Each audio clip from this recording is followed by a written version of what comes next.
দুই দল একেলগে মিত্ৰতাৰে নিৰ্বাচন খেলিছিলে আৰু সেই সময়তে দুইটা দলৰ বয়স আছিলে আপোনাৰ 150 বছৰ।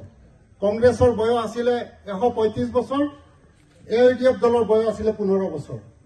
আৰু এই 150 বছৰীয়া দুটা দলৰ লগত মই মাত্ৰ 15 দিনৰ ৰাজনীতিৰ এটা পানী কেঁচুৱাই যুদ্ধ কৰিছিলো। আৰু সেই সময়ত আপোনালোকৰ দুৱা আশীৰ্বাদত ওপৰৱালাৰ কৃপাত আল্লাহৰ কৃপাত মোৰ সন্মান ৰক্ষা হৈছিলে, যাৰ বাবে মই আজি আপোনালোকৰ সন্মুখত থিয় হ'ব পাৰিছো।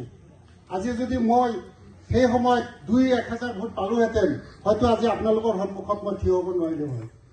কিন্তু আপোনালোকে মোৰ সন্মান ৰক্ষা কৰিছে। মই আপোনালোকৰ ওচৰত চিৰকৃতজ্ঞ হৈ থাকিম। কেৱল বিধায়ক হোৱাটোৱে মোৰ জীৱনৰ উদ্দেশ্য আৰু লক্ষ্য নহয়, সমাজৰ সেৱা কৰি যোৱাটোৱে মোৰ জীৱনৰ লক্ষ্য। যে মোৰ এনেকুৱা উদ্দেশ্য নাই যে মই জীৱনত বিধায়ক হৈ মই ধন সম্পত্তি ঘটিব লাগিব, এনেকুৱা উদ্দেশ্য লৈ মই ৰাজনীতিৰ পথাৰত অহা নাই। মই এটা নীতি আদৰ্শত চলা মানুহ আৰু মোৰ যি দল আপোনালোকে জানে যে এজন সংগ্ৰামী নেতা অখিল গগৈ ডাঙৰীয়া, তেখেতৰ নেতৃত্বত আমাৰ ৰাইজৰ দল। আমাৰ দলৰ মাত্ৰ এজনেই বিধায়ক আছে, সেইজনে হৈছে সন্মানীয় বিধায়ক অখিল গগৈ ডাঙৰীয়া।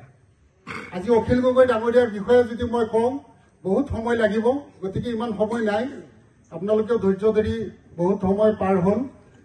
অখিল গগৈ ডাঙৰীয়াৰ আমাৰ ঢিং সমষ্টিৰ প্ৰতি তেখেতৰ যথেষ্ট আশা আছে যে অহা 2026 চনত এই ঢিং সমষ্টি এই ৰাইজৰ দলে দখল কৰিব বুলি তেওঁ আশাবাদী।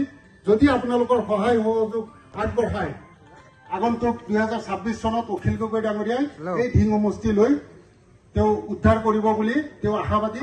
যিহেতু আজি 20টা বছৰে আমি বহুত পিছ পৰি আছো। আজি এতিয়া যিটো ৰাস্তাৰে আহিলো, আমাৰ ঢিং সমষ্টিত ক'বলৈ গ'লে গোটেই অসমৰ ভিতৰত যদি অনুন্নত সমষ্টি আছে তেনেহ'লে আমাৰ ঢিং সমষ্টিৰ নাম আমি ক'ব লাগিব। আপোনালোকৰ সন্মুখত এটাই অনুৰোধ কৰিম যে মাত্ৰ এবাৰ আমাক এটা সুযোগ দিয়ক, মাত্ৰ এবাৰ।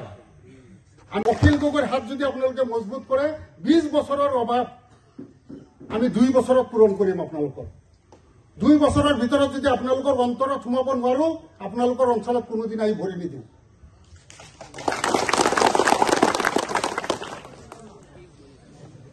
আজি বিৰোধী আপোনালোকে যিহেতু ইয়াত আজি আহিছে, সকলোৱে ৰাজনৈতিকভাৱে সচেতন ব্যক্তি, যাৰ কাৰণে আজি এই সভাত উপস্থিত হৈছে।